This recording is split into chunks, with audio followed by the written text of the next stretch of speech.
எல்லாருக்கும் வணக்கம். அறிவா மாஸ்டர் சேனலில் நம்ம இன்றைக்கி குருவுடைய காரகத்துவத்தை பற்றி பார்க்க போகிறோம். இதற்கு முன்னாடி சூரியன், சந்திரன், செவ்வாய், புதன் இந்த கிரகங்களுடைய காரகத்துவங்கள் எல்லாமே தனித்தனி வீடியோவாக போட்டிருக்கேன். அதே மாதிரி குருவுடைய காரகத்துவத்தில் நம்ம இந்த வீடியோவில் பார்த்துடலாம். குருவுடைய முதல் மெயினான காரகத்துவம் பார்த்திங்கன்னா குழந்தைக்கு காரகம் குரு. அடுத்தது பணம், ஆயிரக்கணக்கு இல்லைங்க, லட்சக்கணக்கான பணம். ஸோ ஒரு பெரிய அமௌண்ட் அப்படின்னா அது கண்டிப்பாக குரு தான் அதுக்கு காரணம். ஒரு பெரிய அளவிலான பணம், ஆயிரக்கணக்கான பணம் அப்படின்னா அது சுக்கிரன் வந்துடுவார். ஸோ இங்கே லட்சக்கணக்கான பணம்னு சொல்லும்போது அது குரு காரகத்துவம் ஆகிடுவா. பிறகு நீங்கள் ஒரு சட்டப்படியாக ஒரு ஆர்டர், ஒரு ஆணை அப்படின்னா அது குரு தான். பிறகு கடவுள்கள், நமக்கு குருவாக நம்ம டீச்சர், ஆசான் இவர்கள் எல்லாருமே குருவை சார்ந்தவர்கள். நமக்கு யார்கிட்ட இருந்தெல்லாம் நம்ம கற்றுக்குறோமோ அவங்க எல்லாருமே நமக்கு குரு அப்படிங்கிற ஸ்தானத்தில் வந்துடுவாங்க. பிறகு எல்லா விதமான கபம் அதை குறிப்பதும் குரு தான். பிறகு நம்மளுடைய சிந்தனைகளை, நற்சிந்தனைகளை குறிப்பது குரு. பிறகு பட்டு துணி அல்லது பட்டு துணி நெசவு செய்வது, அது சார்ந்த தொழில்கள், பட்டு நெய்தல், இந்த மாதிரியான பட்டு சார்ந்த தொழில்கள் எல்லாம் செய்வதும் குரு. பிறகு மஞ்சள் நிறம் அப்படிங்கிறது குரு. அந்த மஞ்சள் நிறம் சார்ந்த எந்த தொழில்கள் செய்தாலும் அதுவும் குருவுடைய. தங்க நகைகள் செய்தாலும் சரி, இல்லை நீங்கள் மஞ்சளை நீங்கள் விளைய வைக்கிறீங்கன்னாலும் சரி, ஸோ மஞ்சள் தூள் அரைச்சி இது பண்ணுறீங்கன்னாலும் சரி, ஸோ இந்த மஞ்சள் நிறம் சார்ந்த எல்லா தொழில்களையும் செய்வதும் தொழில்களும் குருவுடைய காரகத்துவத்தில் வரும். அந்த தொழில்களும் சரி, தொழில்களை செய்கிறவங்களும் சரி.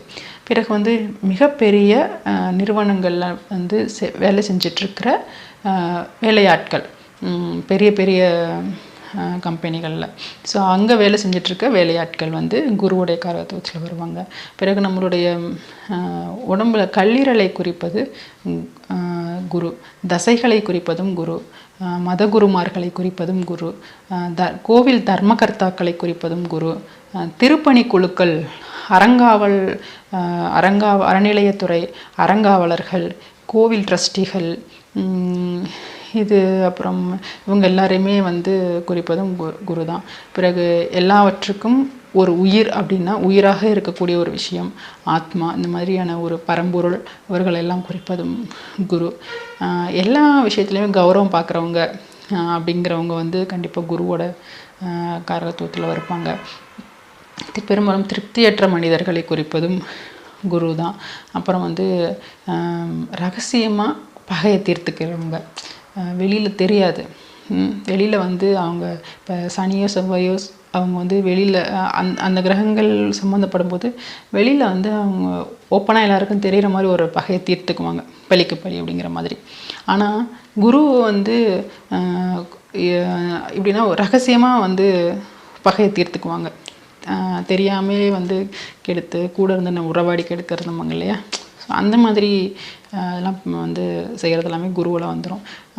அது மாதிரி குரு ஒரு அடித்தா அது எப்படின்னா ஒரு பூப்பந்தால் அடிக்கிற மாதிரி, ஆனால் உள்ளே ஊமை குத்துற மாதிரி இருக்கும். ஸோ பார்த்திங்கன்னா வலி உள்ளுக்குள்ளே இருக்கும், வெளியில் பார்த்தா ஒன்றுமே தெரியாத காயம் இருக்காத மாதிரி இருக்கும், ஆனால் உள்ளே நல்ல வலி இருக்கும். ஸோ இந்த மாதிரியான உள்காயங்களை குறிப்பதும் குரு தான். பிறகு சந்தோஷத்தை குறிப்பதும் குரு. நம்மளுடைய பூர்வீகம், முன்னோர்கள், பூர்வீகம் சார்ந்த சொத்துக்கள், பூர்வீகத்தில் அங்கே இருக்க நம்முடைய முன்னோர்கள், இவர்களையெல்லாம் குறிப்பதும் குரு. ஆச்சாரியர்கள், பூஜை புனஸ்காரம்லாம் பண்ணுவாங்க இல்லையா, ஸோ அவர்களை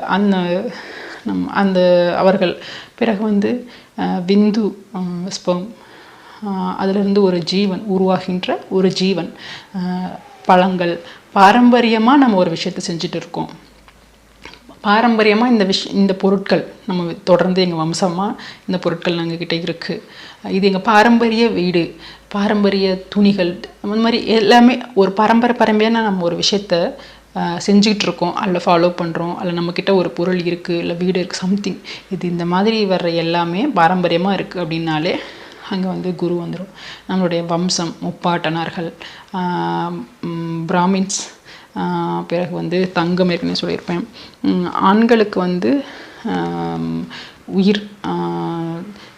அப்புறமும் நமக்கு ஒரு ஒரு ஒரு மரண பயம் இருக்குன்னா அந்த மரண பயத்தை நீக்கக்கூடிய ஒரு விஷயம் அப்படிங்கும்போது அந்த இடத்துல குருவுடைய பார்வை, குரு அப்படிங்கிற ஒருத்தர் மூலமாக நமக்கு ஒரு நம்பிக்கை, ஒரு சின்ன நம்பிக்கை கிடைக்கும். இல்லை தெய்வத்துக்கிட்ட போனால் ஒரு சின்ன நம்பிக்கை இருக்கும். அந்த தெய்வமோ இல்லை அந்த அந்த அந்த பயத்தை நீக்கக்கூடிய ஒரு விஷயம் நடக்கும் பார்த்துருக்கீங்களா? நமக்கு அந்த மாதிரி ஒரு சூழ்நிலையில் அந்த பயத்தை நீக்கக்கூடிய ஒரு விஷயம் நடக்கும். ஸோ அந்த இடத்துல கண்டிப்பாக குரு தான் அது வந்து காரகத்துவமாக இருக்கும். ஸோ அந்த பயத்தை நீக்கக்கூடிய விஷயம் எதுவாக இருந்தாலும் சரி, அது வந்து குரு காரகமாகிடும். பிறகு வந்து நோய்களில் மஞ்சள் காமாலை குறிப்பதும், புற்றுநோய், நம்மளுடைய வயிற்று பகுதியில் வரக்கூடிய நோய்கள், இந்த மாதிரி சூரியனோட குரு சேரும்போது நம்மளுடைய தந்தை வழியில் இருக்கிற மீன்ஸ் நம்மளுடைய அதாவது பரம்பரை நம்ம எங்கள் அப்பாவுக்கு அது இருந்துச்சு, எங்கள் தாத்தாவுக்கு அது இருந்துச்சு, அந்த வியாதி எனக்கும் இருக்குது, இந்த மாதிரி வரும் அது. ஸோ இந்த வியாதிகள் இதையெல்லாம் குறிப்பதும் குரு. பிறகு வந்து தட்சிணாமூர்த்தி, தெய்வத்தில் தெரியும்ல தட்சிணாமூர்த்தி, குரு பகவான், அவரை குறிப்பதும் குரு. பிறகு வந்து இந்த மாதிரி அதுதான் ஒரு பிரச்சனைன்னு இருக்குது. அங்கே வந்து குரு பார்வைன்னு நம்மளோட ராசிக்கு வந்து அந்த இடத்துட்டு அந்த ஒரு தசைக்கோ அந்த ராசிக்கோ அந்த கிரகத்துக்கோ இருக்குன்னாலே அந்த கிரகத்தினால நடக்கிற பிரச்சனைகள் எல்லாத்தையுமே அந்த குரு வந்து அங்கே நீக்கிடும்.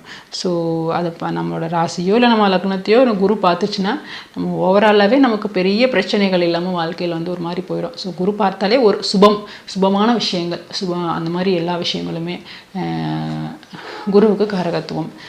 ஸோ ஒரு மாதிரி எல்லாமே கவர் பண்ணியிருப்பேன்னு நினைக்கிறேன் குருவுடைய காரகத்துவங்களில். அடுத்தது வந்து நம்ம சுக்கிரனுடைய காரகத்துவங்களில் பார்த்துடலாம்.